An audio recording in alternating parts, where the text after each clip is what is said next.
ত্রয়োদশ জাতীয় সংসদ নির্বাচন অনুষ্ঠিত হতে যাচ্ছে ২০২৬ সনের ফেব্রুয়ারি মাসের ১২ তারিখে। আজকের দিনের যদি পরিবেশ পরিস্থিতি দেখেন, তাহলে সরকারের পক্ষে যারা এই মুহূর্তে আয়োজন করছেন, তাদের দৃষ্টিভঙ্গি, চিন্তা চেতনা, ভাবছ দেখলে মনে হয় তারা শতভাগ শক্তি নিয়ে, সামর্থ্য নিয়ে, আন্তরিকতা নিয়ে এই নির্বাচনটি অনুষ্ঠানের জন্য সর্বশক্তি নিয়োগ করেছে। এবং এই নির্বাচনের পথে যত বাধা আসবে সব বাধা তারা অতিক্রম করবে। আর এই নির্বাচনের মাধ্যমে শান্তিপূর্ণভাবে ক্ষমতা হস্তান্তর করে তারা বিদায় নেবে। অনেকে যারা দীর্ঘদিন ধরে এই সরকারের কর্মকাণ্ড নিয়ে সন্দেহ প্রকাশ করেছিল, যারা সন্দেহ করেছিল যে সরকার ৫ বছর থাকবে, ৫০ বছর থাকতে চায়, এত সহজে যাবে না, ইদানিংকালে ডক্টর মোহাম্মদ ইউনূস এবং তার যারা সঙ্গী সাথী রয়েছেন, তাদের যে দৃষ্টিভঙ্গি, তাদের যে বাস্তব কর্মকাণ্ড, তাতে মনে হচ্ছে যে প্রিলিমিনারিলি দ্বিতীয় বিশ্বযুদ্ধের পর ভারতকে স্বাধীনতা দেওয়ার জন্য যেভাবে পাগল হয়ে গিয়েছিলেন এবং ভারতের ভাইসরয় লর্ড মাউন্টব্যাটেন যেভাবে তড়িঘড়ি করে ভারতের মধ্যে বিভক্তি ঘটিয়েছিলেন, যেভাবে আফগানিস্তান, পাকিস্তান, বাংলাদেশ, ভারত এই সীমানাগুলো চিহ্নিত করে তড়িঘড়ি করে যেভাবে ভারতকে স্বাধীনতা দিয়ে তারা চলে গিয়েছিলেন, ঠিক একই অবস্থা এখন বর্তমান সরকারের ক্ষেত্রে প্রযোজ্য। এখন তাদের অবস্থা হয়ে গেছে যে ছেড়ে দেমা কেঁদে বাঁচি। সমস্যা কোথায়? এক্ষেত্রে তো করে আমাদের সকলের খুশি হওয়া উচিত ছিল। আমরা যারা সাধারণ জনগণ, আমরা তো যে কোনো মূল্যে একটা গণতন্ত্র চাই, সুন্দর একটা নির্বাচন চাই। বাংলাদেশে নির্বাচনের মাধ্যমে একটি ভালো সরকার আসুক, তারা দেশ পরিচালনা করুক, তাদের ব্যর্থতাগুলো জনগণের ব্যর্থতা, তাদের সফলতাগুলো জনগণের সফলতা, এটাই গণতন্ত্রের ভাষা। কিন্তু বাস্তবে কিন্তু সেটা হচ্ছে না। এর কারণ হলো যে এই মুহূর্তে সরকার তাড়াহুড়ো করতে গিয়ে যে আচরণগুলো করছে, তাতে করে স্পষ্টতই বোঝা যাচ্ছে যে তারা একটি বিশেষ দলকে ছাড় দিতে চাচ্ছে। এবং এর ফলে কি হলো, তাদের দীর্ঘদিনের মিত্র জামায়াত ইসলামী এবং অন্যান্য যে সকল সংগঠন ছিল, এনসিপি সহ, তাদের জন্য এটা ইজ্জত কা সওয়াল হয়ে পড়েছে। এবং গত ১৭ মাস ধরে ইউনূস সরকারের সকল কর্মকাণ্ডে তারা নৈতিক সমর্থন জুগিয়েছে, লজিস্টিক সাপোর্ট দিয়েছে এবং এই সরকারের হাতকে শক্তিশালী করার জন্য গোপন এবং প্রকাশ্যে যা কিছু করা দরকার সব কর্মকাণ্ড তারা করেছে। সেটা মব বলেন, বিএনপিকে কোণঠাসা করে বলেন, আওয়ামী লীগকে দেশ ছাড়া করতে বলেন, সব কিছুর মূলেই জামাত, এনসিপি এবং সরকারের মধ্যে যেটা মতানৈক্য ছিল, সেই মতানৈক্যের প্রেক্ষিতে ডক্টর মোহাম্মদ ইউনূসের কাছে জামাত, এনসিপির একটা কনসিডারেশন আছে, একটি আকাঙ্ক্ষা আছে, একটি দাবি আছে, একটি হক আছে। সেই হক যে জামাত এবং এনসিপিকে রাজনৈতিকভাবে প্রতিষ্ঠিত করতে হবে এবং তাদের যে কর্মকাণ্ড গত ১৭ মাসে, এই কর্মকাণ্ডের একটা ইন্ডিমিনিটি দিতে হবে এবং আগামীতে যারাই রাষ্ট্র ক্ষমতায় আসুক, সেই সরকারে জামাত এবং এনসিপির একটা অংশগ্রহণ থাকতে হবে শতভাগ, অথবা জামাত এনসিপি সরকার গঠন করবে। এরকম একটা বিশ্বাস নিয়ে, এরকম একটা আস্থা নিয়ে, এরকম একটা কোঅপারেশন নিয়ে গত ১৭ মাসে অনেক যে রাজনীতির উত্থান পতনে, রাজনীতির মেরুকরণে যমুনার যে জোয়ার ভাটা, কখনো ডানে গেছে, কখনো বামে গেছে। এখন সেই যমুনার যে স্রোত, সব কিছু বাদ দিয়ে, নদী, নালা, খাল, বিল সব কিছু বাদ দিয়ে একটি বিশেষ জায়গাতে ধাবিত হচ্ছে বলে জামাতের লোকজন, এনসিপির লোকজন তারা গোস্বা করেছে। এবং সঙ্গতির কারণেই সরকার যে তাড়াহুড়ো করছে, সেই তাড়াহুড়ো করে বিএনপির কাছে যত দ্রুত ক্ষমতা হস্তান্তর করা যায়, তারেক রহমান সাহেবকে যত দ্রুত প্রধানমন্ত্রী বানানো যায়, তার জন্য সরকারের সর্বোচ্চ চেষ্টা। ভালো কথা, এটা হতে পারে এবং এটা হয় স্বাভাবিক। এই কারণে যে বিএনপি এই মুহূর্তে বাংলাদেশের বড় দল, আর বড় দলের প্রধান তিনি তো প্রধানমন্ত্রী হবেন, তাহলে কে প্রধানমন্ত্রী হবে তিনি ছাড়া? শেখ হাসিনা, নাকি জামাতের আমির, নাকি এনসিপির জনাব নাহিদ, কিংবা ধরুন স্বয়ং ডক্টর মোহাম্মদ ইউনূস? এটা হয় না। তো এই যে বাস্তবতা, সেই বাস্তবতা কিন্তু গত ১৭ মাসে আমরা সেটা দেখিনি। আমরা যেটা দেখেছি যে আওয়ামী লীগ তাদের 35% ভোটার, সহযোগিতার ভোটার আছে আরও 15%, সব মিলিয়ে 50% ভোটার মাঠের বাইরে।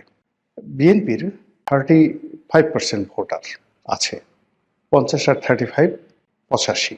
85% ভোটারের উপরে বাকি 15% ভোটার, যার মধ্যে রেজিমেন্ট ভোটার সংখ্যা 4 থেকে 5%। জামাতের ভোট বাংলাদেশে 4 থেকে 5%।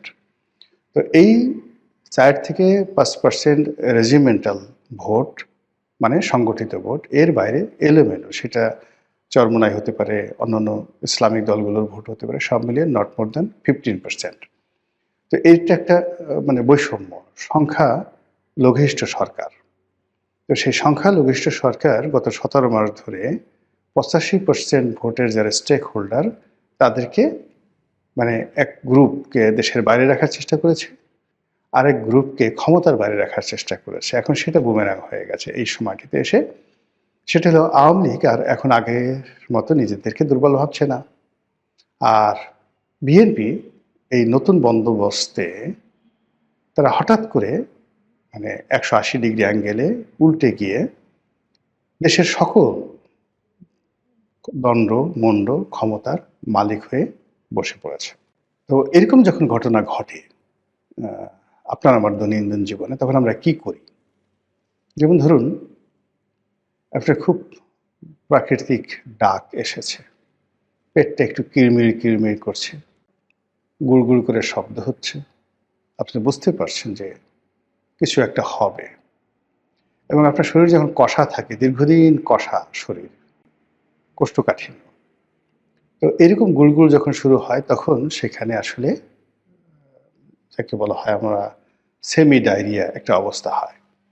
আপনি বুঝছেন যে আপনার হাতের সময় বেশি নাই, আপনি দৌড় দিলেন বা জোরে জোরে হাঁটার চেষ্টা করলেন, আশেপাশে টয়লেট খুঁজছেন অথবা টয়লেটে যাওয়ার চেষ্টা করছেন।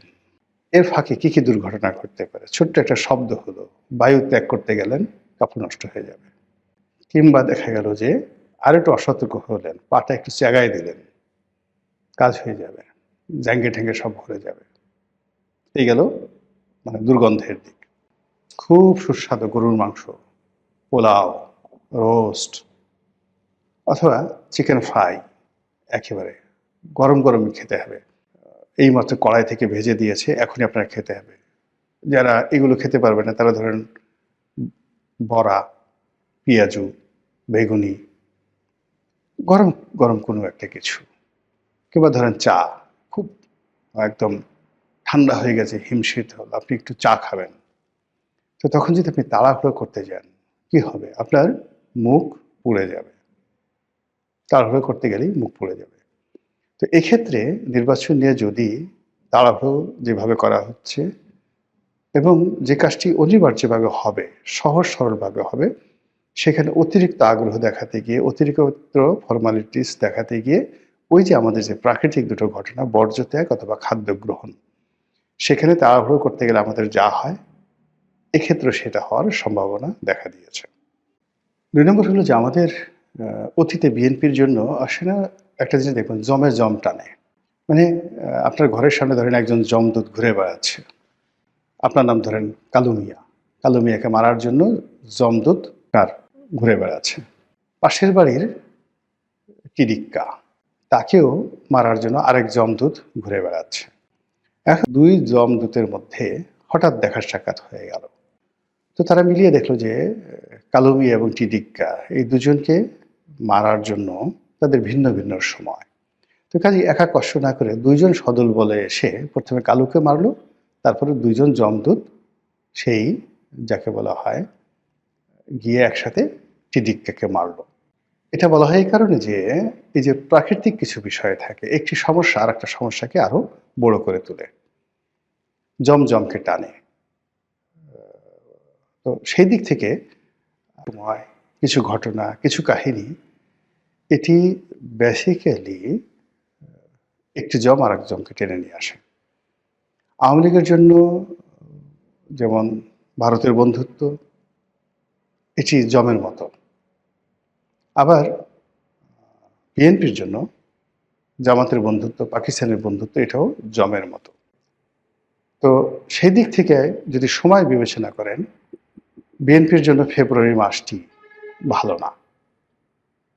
আপনি দেখুন বিএনপি প্রতিষ্ঠিত হওয়ার পর থেকে আজ পর্যন্ত আপনি সেই ১৯৭৬ সনের ফেব্রুয়ারি মাস থেকে প্রতি বছর হিসাব করে দেখেন বিএনপির জীবনের যত দুর্ভোগ এবং দুর্দশা এই ফেব্রুয়ারি মাসে হয়েছে।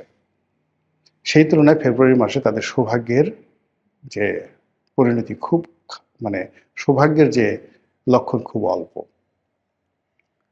আবার অন্যদিকে যদি আপনি জামাতের জন্য যদি সময়টা ধরেন, তাহলে জামাতের জন্য নভেম্বর ডিসেম্বর মাস হলো ভীষণ রকম খারাপ সময়। আওয়ামী লীগের জন্য আগস্ট মাসটি খুব খারাপ সময়, ভীষণ রকম খারাপ সময়। তাদের যত দুর্ভোগ দুর্দশা এই আগস্ট মাসেই হয়েছে, সেই ১৯৪৭ সালে ছাত্রলীগের মাধ্যমে। এনিওয়ে, বিএনপির যে একটা নির্বাচন হয়েছিল ১৯৯৬ সালে, সেই নির্বাচনটি ছিল ১৫ই ফেব্রুয়ারির একতরফা নির্বাচন। আপনাদের কি মনে আছে সেই নির্বাচনটা কেন হয়েছিল? ওই সময়টিতে একটি পার্লামেন্ট ছিল এবং সেই পার্লামেন্টের বাইরে রাজপথে রাজনৈতিক দলগুলো তারা তত্ত্বাবধায়ক সরকার ব্যবস্থা প্রবর্তনের জন্য আন্দোলন করছিল। কারণটা কি? মাগুরাতে একটা বিতর্কিত নির্বাচন হয়েছিল। সেই নির্বাচনে ভোট র্যাগিং থেকে শুরু করে ক্ষমতা প্রয়োগ করে তারপর সেখানে একজন প্রার্থীকে জিতিয়ে আনা হয়েছিল। এর বাইরে আরেকটা নির্বাচন হয়েছিল ঢাকার তেজগাঁয়ে, একটা উপনির্বাচনে বাই ইলেকশনে মোসাদ্দেক আলী ফালুকে জেতানোর জন্য বিএনপি প্রশাসনকে ব্যবহার করে যে কাজ করেছিল, এর ফলে বিরোধী দলগুলো মনে করলো এই সরকারের অধীনে কোনো নির্বাচন হতে পারে না, তত্ত্বাবধায়ক সরকারের দাবিতে তার আন্দোলন গড়ে তুলল। এবং এই আন্দোলন এসে এমন একটা পর্যায়ে পৌঁছে গেল যে আওয়ামী লীগ, জামাত থেকে শুরু করে সংসদের সকল বিরোধী দলগুলো এক হয়ে গেল এবং তারা একসঙ্গে পদত্যাগ করল। বিএনপি সর্বশক্তি নিয়োগ করলো, তাদেরকে দমানোর জন্য কিচ্ছু হলো না। নির্বাচনের শিডিউল হলো, সমস্ত দলগুলো নির্বাচন বর্জন করল। ফলে বিএনপিকে একা নামকা অবস্থায় একটা নির্বাচন করতে হলো। এবং সেখানে যেমন আওয়ামী লীগের বিনা ভোটে নির্বাচনে জাতীয় পার্টি ছিল, 15 ফেব্রুয়ারি নির্বাচনে বিএনপির কোনো এরকম জাতীয় পার্টি প্রক্সি কোনো গৃহপালিত বিরোধী দলও ছিল না। এর ফলে কি হলো? বিএনপি একটা তত্ত্বাবধায়ক সরকারের কাছে ক্ষমতা হস্তান্তর করে বিদায় নিল এবং আওয়ামী লীগ ক্ষমতায় এলো। এখন ধরুন সবকিছু ঠিক হচ্ছে, এই আগে যে ইগোরগুলো বললাম সেই ইগোগুলো আছে, রাজনীতির মেরুকরণ আছে, তারপরে দেশি বিদেশি নানা রকম চক্রান্ত আছে। সেই চক্রান্তের এমন পর্যায়ে এসে বাংলাদেশে কিন্তু দুটো গ্রুপ হয়ে গেছে।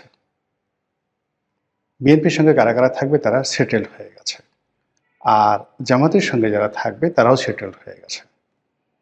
এখন আপনি চিন্তা করুন যে বিএনপির সঙ্গে যারা আসছে বন্ধু হিসেবে তারা খুব ছোট দল, এরা ব্যক্তিগতভাবে দুর্বল আর তাদের লোকজনও তেমন একটা নেই।